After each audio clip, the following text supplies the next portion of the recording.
마가복음 6장 32, 44절입니다.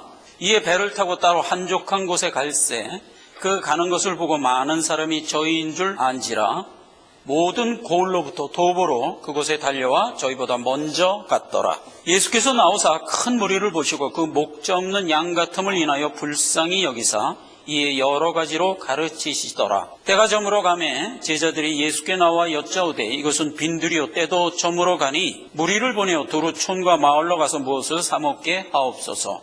대답하여 가라사대 너희가 먹을 것을 주라 하시니 여짜오되 우리가 가서 200데나리온의 떡을 사다가 먹이리이까. 38절 이르시되 너희에게 떡 몇 개가 있느냐 가서 보라 하시니 알아보고 가로되 떡 5개와 물고기 2마리가 있나이다 하거늘 제자들을 명하사 그 모든 사람을 떼를 지어 푸른 잔디 위에 앉게 하시니 때로 혹 100씩 혹 50씩 앉은지라. 예수께서 떡 5개와 물고기 2마리를 가시사 하늘에 우러러 축사하시고 떡을 떼어 제자들에게 주어 사람들 앞에 놓게 하시고 또 물고기 2마리로 모든 사람에게 나누어 주심에 다 배불리 먹고 남은 떡 조각과 물고기를 12바구니에 차게 거두었으며 떡을 먹은 남자가 5,000명이었더라. 아멘. 오병이어의 표적이라는 제목으로 은혜를 받고자 합니다. 지금 3차 갈릴리 사역으로 들어왔습니다. 초기 유대 1차, 2차, 그리고 이어서 3차 이렇게 지금 들어온 겁니다. 앞으로 3차 갈릴리 사역이 끝나면 베레아 사역하고 마지막으로 최종 유대 사역을 끝으로 하여 공생애는 끝나도록 되어 있습니다. 이 3차 갈릴리 사역으로 들어오는 첫 사건으로 오병이어의 사건을 보여주고 있습니다. 이 오병이어의 표적 얘기는 사복음서에 공이 기록되어 있어요. 복음서에 다 기록되어 있는 사건이 그렇게 흔치 않습니다. 예수님이 1차 갈릴리 사역을 가버나움 지역에서 시작했다 하는 얘기가 사복음서에 공이 기록되어 있어요. 그 다음에 지금 이 오병이어의 기적이 공이 기록되어 있고요. 예수님이 예루살렘 입성해서 호산나 호산나 하여 낙이 타고 들어가는 사건이 다 기록되어 있고요. 겟세마네 동산에서 고뇌에 찬 기도를 예수님이 하신 장면, 그리고 베드로가 3번 부인한 장면, 예수 그리스도께서 잡혀서 빌라도와 헤롯에게 신문 받으시는 장면, 그리고 마지막으로 십자가를 지실 때 군병들이 희롱했다는 얘기, 그리고 십자가에 죽으실 때 온 천지가 깜깜해졌다는 얘기, 장사 지낸 얘기, 이런 정도가 사복음서에 공이 기록된 얘기예요. 사복음서에 공이 기록됐다는 것을 우리가 뭘 알 수가 있나요? 그만큼 중요하다. 이것은 꼭 필수 과목이다, 이런 뜻입니다. 그래서 이제 오병이어도 성도라면 반드시 하나님의 오병이어를 우리에게 베풀어준 의도를 필수적으로 알고 가야 돼요. 지금 오늘 읽은 마가복음에서는 엄청나게 바쁜 가운데 예수님이 빈들로 갔다 이렇게 되어 있어요.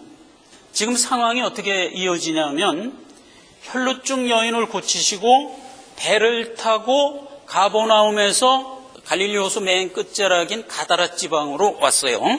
지도를 보실까요? 네. 여기서 혈루증 여인 고치고 배를 타고 여기로 온 거예요. 가다라 지방이죠. 그래서 군대 귀신 들린 자를 고쳐줬어요. 그리고 지금 오병이어를 어떻게 했냐면 여기서 배를 타고 이렇게 올라가서 여기가 광야예요. 여기가 사람이 살지 않는 광야인데 예수님이 일부러 이 광야로 딱 간 거예요. 그렇게 해서 여기서 오병이어를 일으키신 거예요. 지금 가버나움에서 벳세다가 7km입니다. 거리가. 이게 7km예요. 그러니까 이제 한번 가늠을 해보세요. 이게 굉장히 한 6, 70km쯤 되는 거리예요. 그런데 여기 가다라 지방에서 예수님이 배를 타고 이렇게 와서 빈들 여기쯤 해갖고 빈들로 들어가 버렸거든요. 그러면은 요 거리가 한 10km쯤을 와서 빈들로 들어가신 거예요. 근데 이제 성경에 보면 군중들이 도보로 쫓아갔어요. 쫓아가서 먼저 빈들에 와서 예수님을 기다리고 있었던 거예요. 그만큼 병 고치는 이적 보여주고 복음 전하고 하니까 많은 군중이 따라다녔어요. 군대 귀신 들린 자 고치고 12사도가 파송을 보내갖고 그들이 와서 전도 보고를 했어요. 들으시고 밥 먹을 틈도 없이 거기까지 왔었거든요. 너희도 좀 쉬어라. 제자들을 데리고 10km쯤 위로 올라가서 빈들로 쓱 들어가신 거예요. 그런데 사람들이 그냥 계속 따라온 거예요. 몇 명이 따라왔을까? 결론적으로 우리가 이제 오병이어 사건을 다 보면 알겠지만 2만 명 정도가 따라왔어요. 그래갖고 이제 빈들에서 예수님이 또 열심히 가르치신 것, 이게 이제 오병이어 표적이 되게 된 상황이에요. 마가복음하고 누가복음에는 남자만 5,000명을 먹었더라 이렇게 기록돼서 여자와 어린아이, 노인까지 합친다면 거의 2만 명이 될 거다. 이렇게 이제 우리가 유추를 할 수 있는 문제고요. 예수님이 빈들로 가서 군중들이 쫓아왔다. 이게 굉장히 중요한 포인트이기 때문에 그걸 눈여겨봐야 되고요. 마태, 마가, 누가에는 떡을 결국 충분히 먹고 12바구니의 조각을 거두었다로 끝나요. 요한복음은 오병이어의 기적을 1차, 2차로 요한복음은 다뤘어요. 1절에서 15절까지는 떡 먹은 사건을 다른 복음서와 공이 그렇게 기록을 하고 71절까지는 영의 양식에 대한 얘기를 풀어 설명했어요. 육의 양식, 영의 양식을 이원화시켜서 얘기를 해줬고 영의 양식 부분은 다음 시간에 살펴볼 거예요. 오늘은 일단 육의 양식입니다. 마태, 마가, 누가는 육의 양식 부분만 다뤘어요. 그게 특징이에요. 그러니까 영의 양식 부분을 거의 타치를 안 했어요. 특히 요한복음에 들어가 보면 빈들에서 거기서 하루 종일 복음 증거하고 저녁이 됐어요. 제자들이 예수님께 건의합니다. 하루 종일 예수님 말씀 듣느라고 저들이 이제 밥도 제대로 못 먹었는데 이젠 흩어보내서 밥을 사 먹게 하소서, 이렇게 된 얘기예요. 두루 촌과 마을로 보내서 밥을 사 먹게 하소서. 요한복음 그렇게 기록되어 있어요. 그랬는데 예수님이 그럼 그래라 이렇게 척 얘기를 안 했어요. 왜 안 했을까? 그냥 돌려보낼 수가 없기 때문이었어요. 그 얘기는 제가 지금 예를 들어서 좀 설명을 할 건데, 말하자면 이런 겁니다. 하루 종일 굶은 자를 집으로 돌려보내라 그러면 그 장소가 예를 들어서 우리가 살고 있는 주거지 근처에 있는 회당이라든가 공터 같으면은 아무 문제가 없어요. 그냥 집으로 가서 배고프니까 이제 얼른 밥 먹으면 돼요. 그런데 여기가 어디냐? 빈들이에요. 배를 타고 예수님이 한 10km쯤 안으로 들어갔고 군중들이 쫙 10km를 따라 올라온 거예요.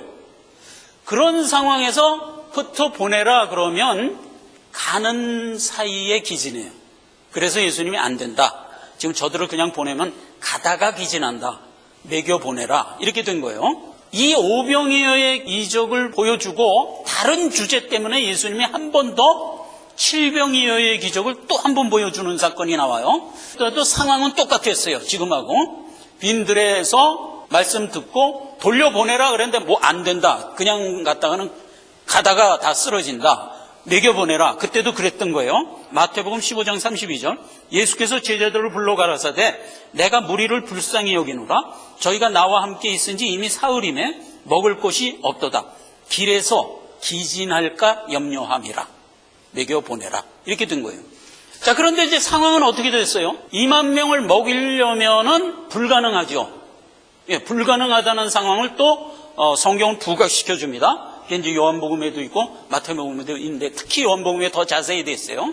먹여보내라. 그러니까 우리에게 떡이 없는데요. 그러니까 어린아이가 가지고 있는 도시락 한 개밖에 없습니다. 그 도시락을 열어보니까 조그만 떡 5개하고 물고기 2마리가 있는 거예요. 요게 단데요? 이랬단 말이죠. 그랬더니 그럼 그거 갖고 와라. 그래서 예수님이 그거 갖고 하늘에 축사하시고, 여기서 축사한다는 게 감사 기도를 했다는 겁니다. 감사하시고 그리고 초월적으로 떡을 제자들한테 나눠줍니다. 그래서 제자들이 다 바구니를 안고 예수님이 나눠준 떡과 고기를 바구니에 넣었어요. 그리고 무리를 떼를 지어 앉히게 했어요. 떼를 지어 50씩 혹 100씩 앉혔어요. 가서 나눠줘라 그랬어요. 그러니까 제자들은 그 이제 바구니에 예수님이 준 떡이 이제 거기 담겼을 거 아닙니까? 때마다 찾아가면서 주니까 계속 바구니에서 떡이 생겨난 거예요. 그렇게는 기록되어 있지 않지만 계속 나눠줬다 이거예요. 제자들로 하여금 나눠주게 했어요. 그들이 충분히 먹었다. 남은 게 12바구니인데 그 남은 게 뭐죠? 제자들이 나눠주다가 더 받을 사람이 없어서 바구니에 남아있는 그게 남았다는 얘기가 아니고, 이것도 중요한 포인트입니다. 원래 이 도시락은 어린아이 도시락이었죠. 그러니까 떡 5개, 물고기 2마리는 어린아이 양이에요. 어른은 떡 5개, 물고기 2마리 갖고 성이 안 차. 특히 지금이 어떤 때예요? 다 배가 고플 때죠. 그러니까 아마도 떡 10개와 물고기 4마리 정도는 아마 어른들이 먹었을 거예요. 그러니까 충분히 나눠준 거예요. 달라는 대로 준 거예요, 말하자면. 원하는 대로 받아서 먹다가 배가 부르니까 먹다가 남은 거예요. 그 상황을 인식하란 말이에요. 그래서 성경에 그걸 딱 짚은 거예요. 프래그먼트가 12바구니 남았단 말이에요. 조각이. 먹다가 남은 게 12바구니가 남았다니까. 지금 성경은 뭐를 부각시키려는 거예요, 지금? 인간의 능력으로는 도무지 떡을 만들 수 있는 상황이 아니에요. 자, 보세요. 떡을 먹이려면 200데나리움이 필요합니다. 근데 그 당시 200데나리움은 지금 돈 가치로 2만 달러예요. 그럼 2만 달러가 필요합니다. 그랬어요. 그럼 좋다. 2만 달러 여기 있다. 가서 사다가 먹여라. 가능할까요? 불가능합니다. 왜냐하면 2만 명이 먹으려면 최소한도 요즘 가치의 햄버거로만 해도 2만 개가 필요해요. 그런데 이제 여기서 떡 5개, 물고기 2마리라니까 아마 10개씩 먹었다 하는 것으로 친다면 거의 10만에서 20만 개의 떡이 필요했는데, 여러분 한번 생각해 보세요. 아무리 돈이 많아도 한꺼번에 10만 개의 떡을 살 수 있는 데가 지구상에 있나? 없어요. 제일 식당이 많은 데가 어딘지 아세요? 저는 맨하탄에서 장사를 해봐서 알아요. 맨하탄이에요. 1m에 하나씩 있어요, 식당이. 10만 개의 햄버거는 천하 없는 맨하탄에 가서 사도 불가능해요. 그러니까 돈이 있어도 불가능하고 없어도 불가능하고 어쨌거나 인간의 능력으로는 떡을 만들 수 있는 상황이 아닌 거예요, 지금. 그게 하나 우리가 살펴봐야 될 거고, 예수님은 전능한 하나님이세요. 지금 수많은 관정이 예수님이 가는 데마다 지금 따라다니고 있어요. 그런데 예수님이 빈들로 들어간 거는 이러한 상황이 될 거를 몰라서 그랬겠어요? 예수님은 전능하신 분이에요. 당연히 알았어요. 이렇게 내가 여기 와서 복음 증거하고 저녁이 돼서 돌려보내면 저들이 가달기진한다. 먹여서 보내야 되는데 먹이려면 그건 불가능하다는 걸 예수님이 알지요. 그럼에도 불구하고 예수님이 빈들로 간 이유는 지금 이 오병이의 표적을 만들어야 할 필요를 예수님이 엮으신 거다 이 말이에요. 엮으신 거예요. 그걸 인지를 해야 돼요. 저는요, 기진하다 하는 것을 한번 경험해 봤어요. 요즘에 이제 문명세계라 거의 기진한 걸 경험할 기회가 없어요. 좀 고등학교 때 한번 경험을 했는데, 도봉동에 사는 친구가 있었어요. 도봉동에 그 친구네 집에 놀러 갔어요. 그래서 한 친구가 더 와서 3명이서 이제 모였는데, 거기서 아침밥을 아주 배불리 잘 먹고, 도봉동에서 100군데가 가깝거든요. 야, 우리 100군데나 올라가 볼까? 이렇게 된 거야. 그러니까, 좋지, 올라가자. 이래가지고 셋이서 이제 잔뜩 아침을 먹어서 배부르잖아요. 그 배부른 그 기운에 100군데를 툭 올라간 거야. 아무 준비도 없이. 조금씩 배가 고프기 시작하더라고. 그러더니 8분 응선쯤 갔는데 도저히 한 발자국도 못 움직일 만큼 기진해지더라고요. 이제 산 비탈이 이렇게, 내 비탈이 이렇게 누워버린 거야. 세 친구가 똑같이. 제 이제 얼굴 앞에 그 솔가지가 늘어져갖고 바람에 흔들흔들 하더라고요. 뭐 옛날에 기근이 들어오면 솔잎 먹었다는 얘기를 듣고 솔잎이라도 한번 먹어볼까? 하고선 솔잎을 따려고 손을 드는데 손이 안 올라가. 여러분, 이 기진이 그대로 가면 죽는다는 얘기가 헛말이 아니에요. 꼼짝을 못하게 되는 거예요. 그렇게 되는 상황이 되더라고요. 세상에 우리 반 놈 하나가 아버지랑 등산을 오다가 우리를 본 거야. 그랬더니 그때 그 친구가 배낭에서 쇼빵을 꺼냈어요. 지금은 이제 쇼빵 다 이렇게 잘라서 슬라이스해서 팔지만 그때는 그게 꿀럭꿀럭 하는 건 그냥 통째로 팔을 때야. 그걸 하나 쓱 꺼내더니 반을 뚝 잘라서 주고 갔어요. 그래서 이제 제 친구가 그거를 먹고 저쪽으로 넘어가면 수유리입니다. 거기 가서 짬뽕집에 와서 짬뽕 먹고 집에 왔던 그 기억이 납니다. 이 기진이에요. 무슨 상황이에요? 지금 빈들에서 저녁이 됐어요. 하루 종일 굶었어요. 집으로 가라. 못 간다니까. 못 가요. 절대로 못 가요. 예수님이 그걸 아셨을까? 천능자니까 당연히 아셨을 거예요. 그럼에도 불구하고 예수님이 빈들에 2만 명이 오도록 왜 허용을 했을까? 그것은 오병이어의 표적을 베풀어서 우리에게 어떤 강력한 메시지를 주고자 하여 이 모든 사건을 엮었다. 이렇게 우리가 일단 받아야 됩니다. 일단 받아야 됩니다. 자, 이 오병이어의 사건을 통해서 예수님이 초월적으로 떡을 만들어서 우리에게 먹여주셨다라는 것만 놓고 보면 이런 의미가 됩니다. 예수님이 이제 공생에 시작할 때 마귀 시험에서 제일 먼저 마귀가 들고 나온 주제가 뭐죠?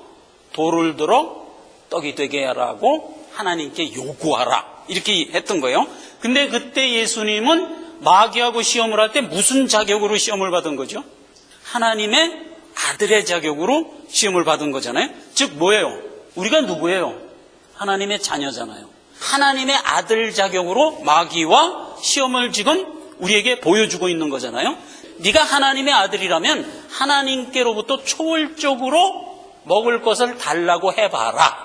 이게 마귀 시험의 1번이었다고요.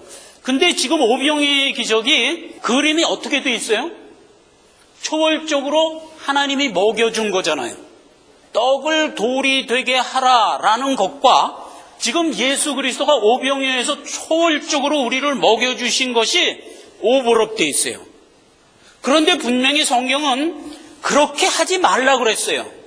그런데 예수님 지금 그렇게 했어요. 요거 어떻게 풀 거예요? 요거 풀어야 돼요. 그렇죠? 요거 하나 풀어야 되고 또 하나, 그때 예수님은 사람이 떡으로만 사는 게 아니요, 하나님의 입으로 나오는 말씀으로 살아야 돼 라고 분명히 찝어줬어요.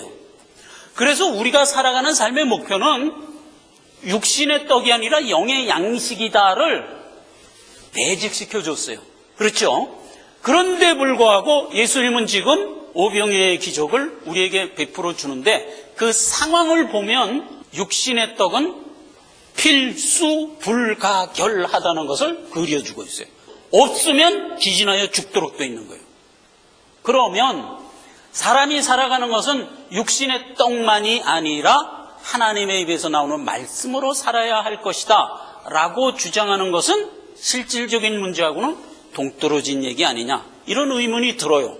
그럼에도 불구하고 우리의 삶의 목표는 영의 양식을 위해 살아야 돼요. 그건 이제 다음 시간에 집중적으로 살펴볼 거지만, 그런 상황에서 우리에게 뭐가 필요하다? 육의 양식은 필수 불가결한 요소다 이 말이에요. 예수님은 우리가 기진하여 돌아가도록 허용 안 하신다 이 말이에요. 그게 이제 오늘 이 오병이어의 표적 사건을 통해서 우리가 캐치해야 될 부분들이에요. 우리의 성화 생활을 둘로 대별할 수가 있어요. 하나는 광야 생활, 하나는 가나안의 입성에서의 생활. 이렇게 구별할 수가 있어요. 요건 우리가 지금 믿음을 갖고 천성을 향해 가는 이 순례의 길은 가나안에서 살아가는 모습이 주가 되어 있고, 때로는 그 여정에서 광야를 갈 때가 있어요. 왜냐하면 우리가 가는 이 길은 죄된 세상이거든요. 그러니까 죄된 세상은 모든 것이 구비되어 있다고만 생각하면 안 되는 거예요. 어떨 때는 아무것도 없는 빈들일 때가 있어요. 그러면 이 광야가 가지고 있는 특징은 아무것도 없어요. 물도 없고요, 떡도 없어요. 그럼 광야를 가는 동안에 이건 뭐 틀림없이 죽도록 되어 있는 거예요. 그런데 우리가 출애굽을 읽어보면 결론이 어떻게 되어 있었죠? 발이 부르지 않고 옷이 헤어지지 않았어요. 그리고 가나안에 들어갔어요. 그거를 우리도 경험한다는 거죠. 광야를 통과할 때가 있어요. 근데 그 광야를 통과할 때는 우리 인간의 힘으로는 아무것도 할 수가 없을 때가 돼요. 그때 여축 없이 안 된다, 기진하여 쓰러지지 않게 하라 라는 간증이 우리에게 있었어요. 그걸 반추하세요. 저는 요 짧은 작은 마을에 사람들과 교계를 하면서 살아오는 동안에도 광야에서 베푸는 하나님의 손길을 많이 봐요. 내 자신에게도 보고 다른 분에게서도 봐요. 옛날에 우리 장로님이 그 구가게에 있고 또 몰에서 그 7,000불, 8,000불 임대료 내갖고 뭐 도저히 어떻게 풀려날 수 없는 상황으로 엮였을 때 그게 탁 풀리는 거 경험하셨죠? 미국 사회에서 한 번 계약한 계약 기간 안에 너 그냥 나가라. 이건 기적이에요. 이건 있을 수가 없어요. 제가 와이필에서 가게를 임대해서 들어간 그 가게가 어떤 사람이 계약을 10년 했는데 망해갖고 나갔어요. 그래갖고 그 사람이 계속 임대료를 내고 있는 상황이었어요. 내고 있는 상황인데 우리가 들어가서 거기서 장사를 3년 했어요. 그 사람이 얼마나 고마워하는지. 근데 이제 3년 있다가 우리가 나가려고 그러니까 전화를 해갖고 반값으로 줄 테니까 제발 나가지 마라. 우리 나가면 그 사람 또 내야 돼. 남은 7년간 또 내야 돼. 이렇게 오면한 게 미국이에요. 근데 뭐 나 나가려면 네 맘대로 나가라. 이건 기적이에요. 이건 있을 수가 없는 경험을 체험하신 거예요. 저도 아주 각인되게 이해할 수 있는 체험을 미국 오기 전에 한번 체험했고 최근에 또 한번 체험하고 그랬어요. 뭐 나중에 우리 사석에서 그 간증을 서로 나눕시다.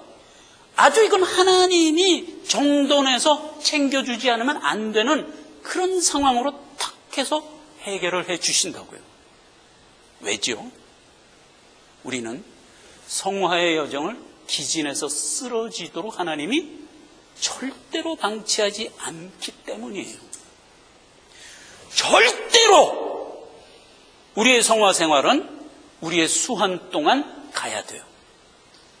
목표는 뭐예요? 하나님의 목표는 우리의 영이 하나님의 후사로 완성되는 게 목표이기 때문에 그 목표를 하나님은 반드시 이루시고야 말아요. 그러려면 광야의 어떤 빈 부분을 하나님이 초월적으로 채워주신다는 것을 믿으시란 말이에요. 마태복음 6장 52절입니다. 이는 다 이방인들이 구하는 것이라 너희 천부께서 이 모든 것이 너희에게 있어야 할 줄을 아시는 거예요. 나보다 먼저 예수님은 아시는 거예요. 나는 몰랐어요. 지금 당장 배부르니까 야, 이 기운에 100군데 가자 하고 그냥 가는 거예요, 나는. 그런데 누가 안다? 하나님은 아신단 말이에요. 가지, 쓰러져. 초월적인 방법으로 해결해 주지 않으면 수요일까지 넘어갈 수가 없는 거예요. 그걸 예수님은 절대로 간과하시는 분이 아니다. 채워주시는 분이다. 이걸 믿으시란 말이에요. 출애굽기 16장 18절 동일한 얘기입니다. 오벨로 되어 본 적 많이 거둔 자도 남음이 없고 적게 거둔 자도 부족함이 없이 각기 식량대로 거두었더라. 이게 광야에서 만나 먹여줬을 때 얘기예요.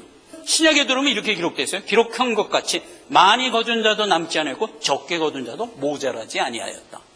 뭐예요 지금? 광야에서 채워줄 때 예수님이 죽지 않으리만치 주지 않아요.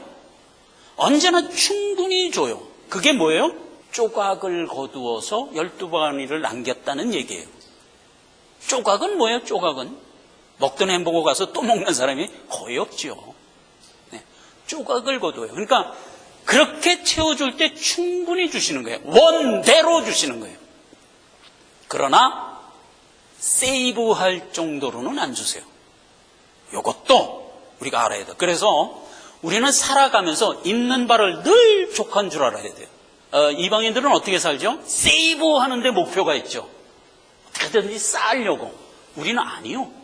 하나님이 인도하시는 대로 이날을 다만 성실하게 살 뿐 하나님은 그때마다 우리로 하여금 부족함이 없이 이끄신다 하는 것을 생각을 한 거예요. 구속 역사에서 하나님이 우리에게 베풀어 주시는 은혜는 사중 은혜로 대별하여 우리에게 알려줘요. 큰 교회 가면 사중 복음 뭐 이래가지고 뭐 나오는데 그 얘기 아닙니다. 여기 얘기하는 건 성경이 정확하게 사중 은혜를 우리에게 허락해요. 근데 그 사중 은혜 안에 육신의 강건함을 챙기면서 간다는 은혜가 하나가 탁 포함되어 있어요. 그러니까 우리의 구속의 은혜가 사중으로 대별해서 알려주는 중에 하나가 육적인 거예요. 그래서 그것도 이참에 오늘 이 오병이어를 살펴보면서 우리가 신앙의 상식으로 하나 알아둡시다. 출애굽기 15장 25절입니다. 모세가 여호와께 부르짖었더니 여호와께서 그에게 한 나무를 지시하시니 그가 물에 던짐에 물이 달아졌더라. 거기서 여호와께서 그들을 위하여 법도와 율례를 정하고 그들을 시험할세. 가라사대 너희가 너희 하나님 나 여호와의 말을 청종하고 나 보기에 의를 행하며 내 계명에 귀를 기울이면 내 모든 규례를 지키고 내가 애굽 사람에게 내린 모든 질병의 하나도 너희에게는 내리지 아니하리니 나는 너희를 치료하는 여호와임이니라. 그러면서 여호와 라파 그런 거예요. 그러니까 이제 육신의 강건함을 항상 하나님은 우리에게 주신다. 이게 하나님의 사중 은혜 중에 하나예요. 그럼 이제 사중 은혜를 하나 처음부터 살펴봅시다. 첫째, 여호와 이레. 둘째, 지금 얘기한 여호와 라파. 셋째, 여호와 니시. 마지막으로 여호와 삼마. 이렇게 갖고 이제 사중 은혜예요. 선구를 통해서 말씀드리겠습니다. 여호와 이레입니다. 창세기 22장 14절. 아브라함이 그 땅 이름을 여호와 이레라 하였으므로 오늘까지 사람들이 이르기를 여호와의 산에서 준비되리라 하리라.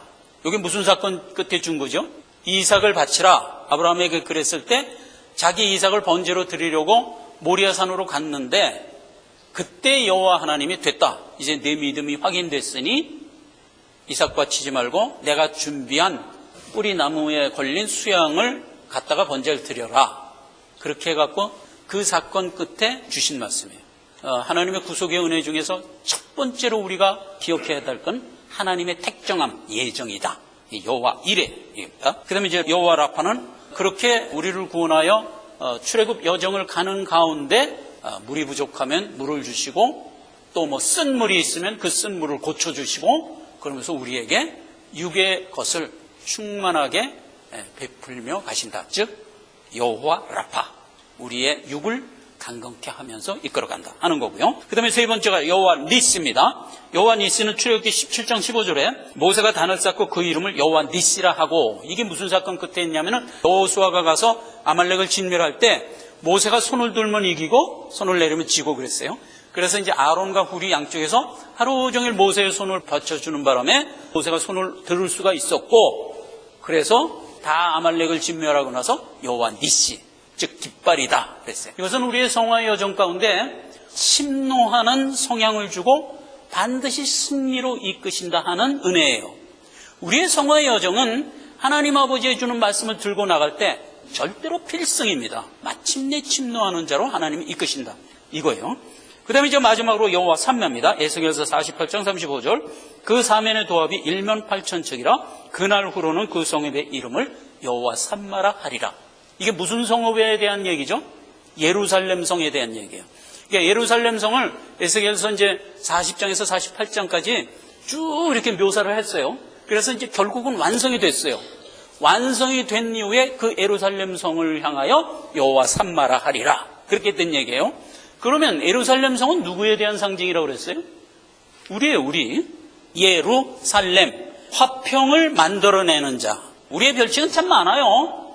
이스라엘, 이것도 우리의 별칭이고, 예루살렘, 이것도 우리의 별칭이에요. 그래서 우리는 화평케 하는 자예요. 하나님이 우리에게 주는 생명의 평강을 갖고 선포하면서 살아가는 자, 즉 예루살렘이란 말이에요. 그런데 그 예루살렘이 완성된 것을 여호와 삼마라 그랬어요. 궁극적 영화라고요. 우리가 궁극적으로 완성되어 하나님 나라의 후사로 입성하게 되리라에 대한 은혜예요. 그걸 아예 결론적으로 이렇게 찝어주는 거예요. 이게 사중은혜예요. 그럼 이 사중은혜를 살펴보면 전부 영적인 건데 그 중에 여호와 라파는 육신적인 강건함을 깔아주면서 데리고 간다고요. 왜 그렇죠? 우리의 수완 동안 갈 수 있도록 인간의 힘으로 도무지 해결할 수 없는 그러한 수렁에 빠졌을 때 그때마다 하나님이 초월적으로 건져주시면서 끌고 간다 이 말이에요. 이게 오늘 오병이어라는 기적을 우리에게 주신 1차적인 목적이에요. 오병이어의 기적을, 표적을 우리가 받으면서 우리가 이제 많은 부분에서 잘못 이해를 하는 게 있어요. 첫 번째 잘못 이해를 하는 게 뭐냐면 하나님은 돌을 들어 떡을 하지 말라 그랬다. 그리고 하나님의 말씀만을 위해서 살지 떡만을 위해서 살지 말라 그랬다. 여기에만 편중해갖고 뭐 우리가 기복신앙으로 가면 안 돼 하는 쪽으로만 오병이어의 그 은혜를 몰아가면 안 된단 말이에요. 우리는 그 모든 것을 다 어우러서 그럼에도 불구하고 하나님이 우리에게 육의 강건함을 배직에 깔아서 이끌어가고 있다는 것에 은혜를 받아야 돼요. 우리가 여기에 은혜를 받아야 돼요. 여러분, 우리가 하나님이 주시는 은혜를 요구를 하는 게 기도잖아요. 우리는 성화의 여정을 가면서 광야에 빠질 때가 있어요. 도무지 사람의 능력과 힘과 상황으로는 풀 수 없는 그런 상황에 등 빠질 때가 있어요. 그때 기도하셔야 된다고요. 하나님은 거기에서 우리를 건져주시는 거를 우리의 필요보다 먼저 하세요. 그래서 우리를 건져주실 거예요. 그럼에도 불구하고 우리는 기도해야 돼요. 그래서 하나님이 득 건져줬을 때 할렐루야 아멘을 부를 수 있어야 돼요. 그걸 못 부르고 하나님이 건져주시는 거를 나중에 깨닫고 그때 그게 그렇게 해서 그렇게 된 거구나 하고 깨닫는 것도 은혜지만 하나님이 당 꺼내줄 때 즉시 이해를 하는 것도 더 큰 은혜잖아요. 우리가 오병이의 기적의 이 내용을 들으면서 그렇게 순간순간 베푸는 하나님의 손길을 참 예민하게 느끼고 할렐루야를 외칠 수 있는 자가 되어야 돼요. 여러분, 딸 가진 사람들은 이거에 대한 이해를 할 수가 있어요. 성경이 뭐라 그랬어요? 딸은 다고다고 하는 도둑이라고 했어요. 그래서 이제 딸을 보면 항상 이렇게 다고다고 해. 다고다고. 시집을 가도 소용없어. 다고다고 해. 돈 열심히 가르쳤더니 나보다 더 많이 벌어. 나보다 더 많이 버는데 타이어 갈 때는 아빠가 갈아야 된다 이거야. 내 돈 갖고는 뭐구나. 아빠가 갈아라 이거야. 그럼 그럴 때마다 이게 딸은 시집 가도 소용이 없구나. 그러고 불평하지 마시고 그럴 때마다 은혜 받으시라고요. 그게 우리예요. 그게 우리가 하나님 앞에 당당해야 돼요. 하나님, 지금 상황이 광야예요. 광야. 수유리까지 난 못 넘어가요. 챙겨주세요. 당당하게 기도해야 돼요. 저 주일학교 때 어린아이들을 다 우리 집에 모여서 계단에 이렇게 쫙 앉혀놓고 이제 애들한테 이제 짧은 선거를 몇 개 이렇게 주고 이거 외라. 외면 500원 주겠다. 그때 500원이 이만한 동전. 꽤 가치가 있을 때입니다. 그때. 그래갖고 이제 500원짜리 동전 이만큼 갖고 애들을 시킵니다. 까깔까깔 하면서 막 외. 선생님 저 왜 써요? 그러면 이제 그래? 외봐. 다 외. 그래. 그 자리에서 주는 거예요. 저도 왜 써요? 그럼 너도 외봐. 그럼 또 그 자리에서 주는 거예요. 그러면서 이제 계속 애들을 이렇게 이제 하고 있는데 거기 딱 누가 앉아 있었냐? 우리 작은 딸이 딱 앉아 있었어요. 걔도 이제 국민학교 2학년 때인가 막 그랬을 거예요. 앉아 있는 거예요. 이거 안 외는 거야.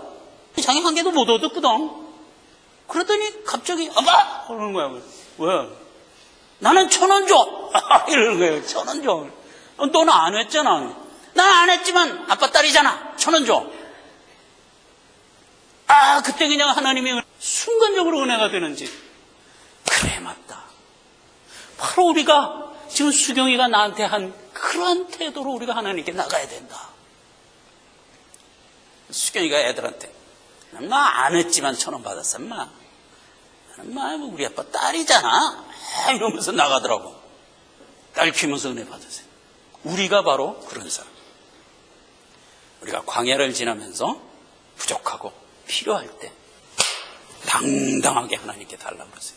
달라고 안 그래도 하나님 다 채워줄 거예요. 그렇지만 우리는 당당하게 달라고 하고 채워주면 즉시 예민하게 깨닫는 자로 자라가자 하는 겁니다. 기도하겠습니다. 하나님 아버지 은혜를 감사합니다. 오늘 오병이어의 기적, 이것을 통해서 우리가 얼마나 복된 자인가, 그리고 우리의 성화의 여정이 얼마나 확고부동하게 완비되어 가고 있는가를 깨닫습니다. 하나님 감사를 드립니다. 이렇게 부족함이 없이 채워주시는 하나님의 은혜를 우리가 굳건히 붙들고 용감하고 당당하게 이 성화의 여정을 나아가게 하옵소서. 예수님의 이름으로 기도했습니다. 아멘.